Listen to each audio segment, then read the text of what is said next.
एक दिन अकबर दरबार में अपने दरबारियों मंत्रियों के साथ किसी गंभीर विषय पर चर्चा कर रहे थे। तभी दरबार ने आकर कहा, जहांपना, बाहर 3 व्यक्ति आए हैं। वे आपसे मिलना चाहते हैं। क्या उन्हें अंदर भेज दूं? अकबर ने दरबान से पूछा। वे लोग कौन हैं? उनके बीच कोई झगड़ा हो गया है या वे किसी परेशानी में हैं? उनसे पूछ कर बताओ कि वे हमसे क्यों मिलना चाहते हैं। हम अभी दरबार की कार्रवाई में व्यस्त हैं। दरबान बोला, नहीं जहांपना, इनमें से कोई बात नहीं है। दरअसल वे आपके शाही सलाहकार बनना चाहते हैं।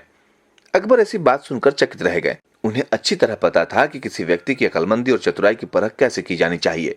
उन्होंने दरबार से कहा कि शाही सलाहकार बनने की इच्छा रखने वाले तीनों व्यक्तियों को दरबार में पेश किया जाए।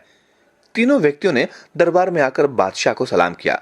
उनमें से एक ने कहा, जहांपना, आपने हमें दरबार में आने की अनुमति दी।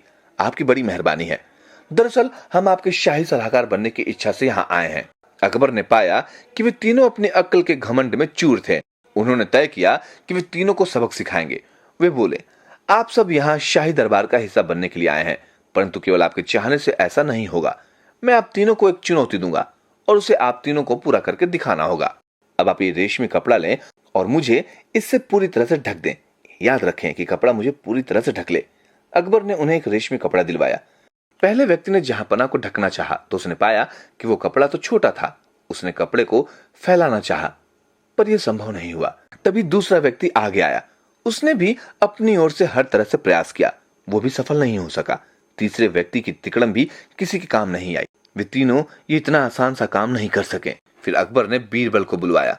बीरबल, ये तीनों शाही सलाहकार बनना चाहते हैं, पर इनसे इतना सा काम नहीं हो रहा कि इस कपड़े से मुझे पूरी तरह से ढक सके। अब तुम इन्हें बताओ कि ये काम कैसे किया जा सकता है। बीरबल ने जहांपना को सिंहासन पर बैठाया और बोले, महाराज, हम सब बैठे हुए हैं तो आपको खड़ा नहीं होना चाहिए। आप यहाँ बैठ जाएं।